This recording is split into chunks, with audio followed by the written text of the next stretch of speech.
What's up, guys? Welcome back to another video here on Muddy Beards 4x4. Today we're going to be fabricating a harness bar and some seat brackets to mount our lap belts to, so stick around.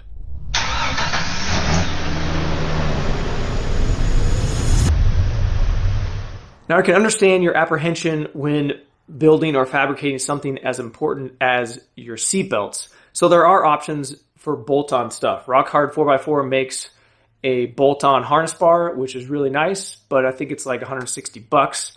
They also make the lap belt harness brackets, similar to these that I made, that bolt down to the floor where the seat is. So if you're not comfortable fabricating your own stuff, or you don't think you're at the level where you trust your fabrication skills, you can just buy bolt-on stuff that'll do the exact same thing. Now, if you already have the tools like I do to make something like this, I think if you were to buy the scrap metal and the tube to do this, you might be in it like $20.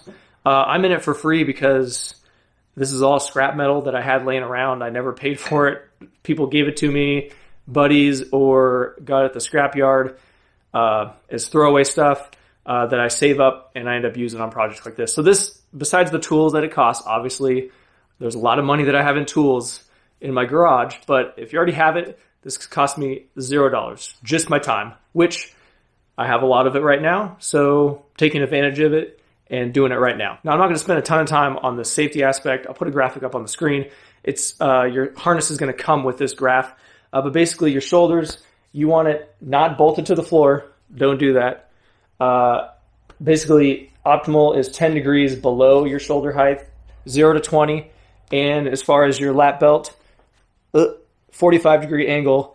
Like I said, Google it yourself, figure out the correct setup for you, and go with that. Now, with that out of the way, let's start building stuff. The first thing I'm going to do is work on this harness bar. So I'm using an adjustable angle ruler that I got at Harbor Freight. It's like $5 or $6, super cheap. I'm going to have to mount it and weld it to the roll cage down lower here because of my soft top. Our bend's going to be right in this area right here. So what I'm going to do is this angle, where this angle is right at the edge of the seat, and it's going to be right at the bottom of this right here. So right in here. It's not rocket science right now. So I need to figure out how long I need to make it. So just going to measure across from seat to seat, and it's 41 inches. And then, come on, there we go. 41 inches from the outside of the seat where the bend would be to the outside of the seat. And then this is from here to here is 8 inches long. So I'll add 8 inches to that, and then we'll transfer that over onto our pipe. Now this is just regular 1-inch pipe, 1/4-inch wall, nothing special. It's not DOM. 57 inches is going to be my total length. And then I'll have a bend here and a bend here, and I'll end up cutting off a little bit off the end when I grind it down and fit it onto the roll cage.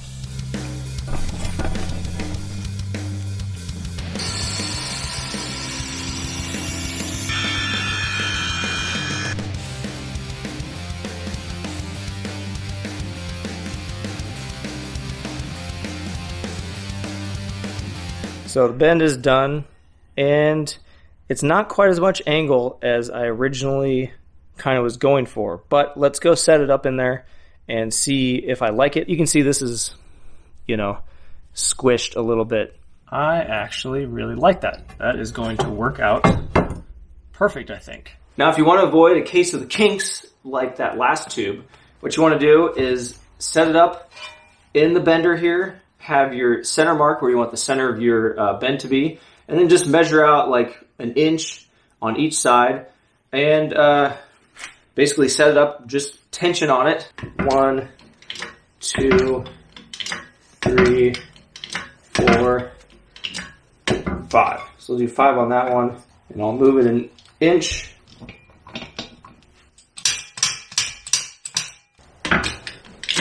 One, two, 3, 4, 5, do one more, 6. So here's the center.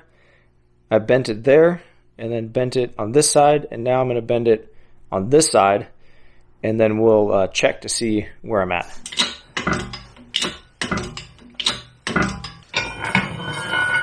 Can already tell it's not enough, but you can see it's not deforming, it's not kinking in that center section there. So just continue on doing that, probably go out to this last one, this farther one here, and do a bend, and we probably will be good. So there we go, we have basically the same bend, but instead of this kind of sharp line here, it's an actual curve. And it's not kinked, it's just a better result. If you're willing to take the extra time to do it, it's definitely worth it to do it this way for sure. And if you guys want more hacks, tips, and tricks, my buddy Nate at Dirt Lifestyle has a video that shows you how to do all kinds of cool tricks with the Harbor Freight press, so go check it out. Now I set this up on my bench, tube in the vise, the angles that I wanted it, and I set this wood up here because I was going to use this hole saw right here, and boom, cut it how I want it, drill it out. But this hole saw that I found laying around is not a metal hole saw, obviously, because it literally just flattened it out and it's not working. So I'm going to go back to my original plan, which this is a little bit more than 2 1/4. The roll bar that it's going onto is 2 1/4. So basically I'll just take this right here the way I want it, and I'll mark it with my marker around here. And then the reason I really wanted to do it this way is because when you cut it straight down, the angle on the bottom is going to be different than the angle on the top, which I wanted to help with that by using the hole saw, making sure that it goes correctly all the way through. But I'll just mark it here the way it is, and then just kind of eyeball it, and we'll go from there.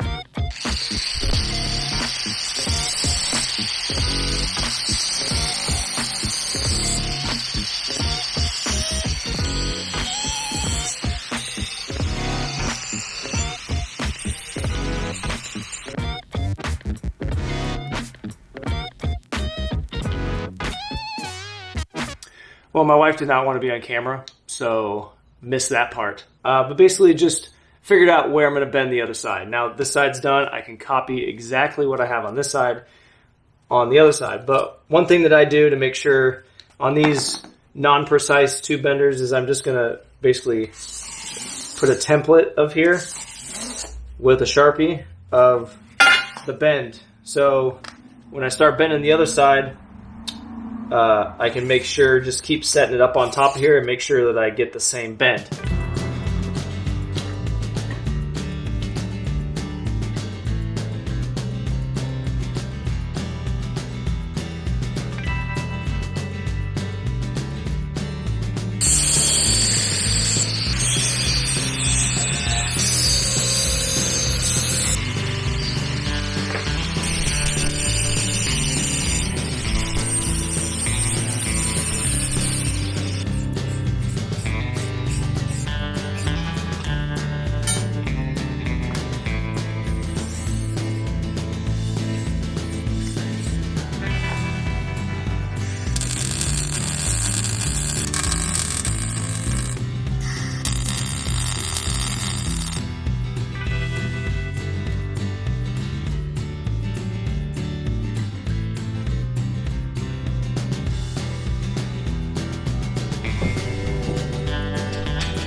Unfortunately, when you do this with an angle grinder and not something precise, you end up with gaps.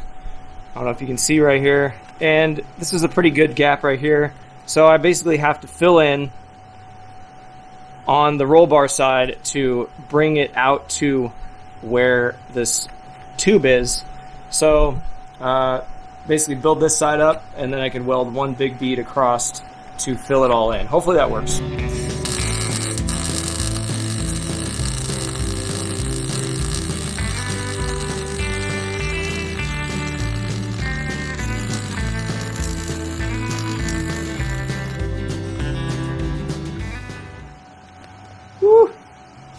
Baby's hot. Yeah, there you go.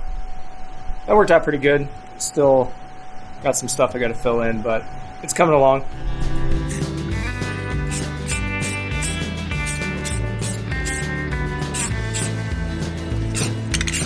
Now with the harness bar all welded in, painted up, I can turn my attention down to the lap belt mounts. So I'm trying to figure out how I'm going to mount these things. There's a few different ways to do it. You could drill a hole in the tub, basically smash it, a bolt between two pieces of metal, reinforcing the tub because it's basically sheet metal. And I don't really want to do that. So there's a couple different options online. You can buy brackets, but I'm just going to make them. So I like to use cardboard to set everything up and figure out where my holes are going to be, where my bends are going to be, where everything's going to be at. So I have it set up under here with a piece of cardboard. So this is 6 inches by 5 inches, and I'll end up making a relief cut in this and bending it at a 90 degree, and then drilling a hole so it'll go through the factory seat mount underneath the seat frame, and then a hole, it'll be like right in here, for the seat harness itself. And that should be plenty strong to hold that seat belt where it needs to be, even in an accident.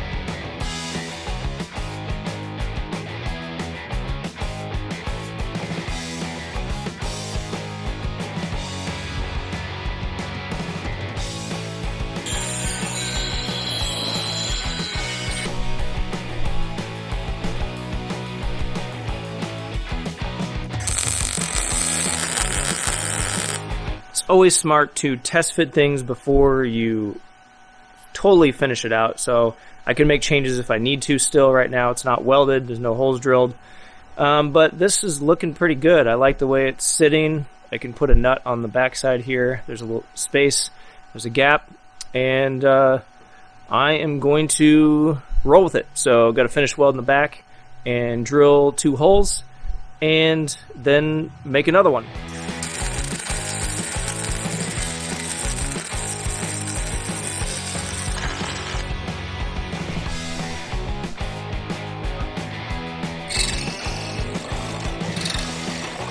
This other bracket's going to be exactly the same as far as cutting it out, but when I bend it, it's going to be exact opposite. So I will put the relief cut in the opposite side and bend it the other way, and that will work on the driver's side. With these seat brackets complete, got them all done, painted up exactly the way I want them, I ran into another problem with my driver's seat. I was trying to take it out, and I remembered years ago, this nut that's on the back side on the bottom of the tub was broken and all jammed up, and I ended up welding the seat frame to the tub instead of fixing it properly the first time. So, now I'm going to fix it today. So I made this bracket, so welded a nut on the back side of this. So this bracket I made is going to go on the bottom side, and that will spread that load out, and I'll have a new bolt and nut to bolt it to. And I'm going to stick some sealant on the bottom here, so one, it'll stick and kind of cover up this hole that I cut when I was trying to cut the bracket off of the tub. So that's my fix for that. Now I got to figure out a bracket that's going to go here. Here's what I come up with for this side. Basically just a kind of shape like that.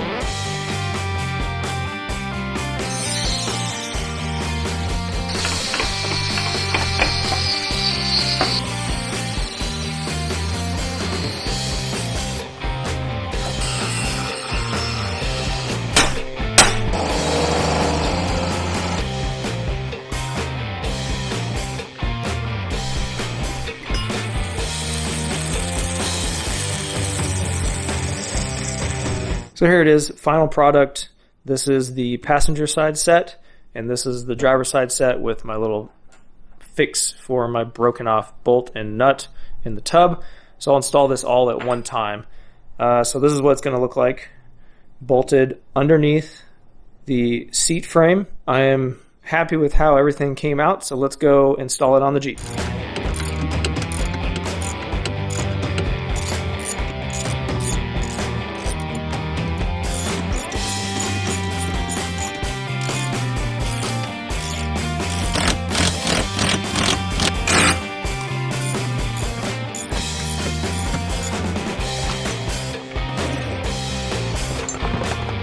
Now this harness that I'm using is from Aces Racing. It's a 2-inch strap, and I got the pair of it on Amazon. It was like $130 for both of them.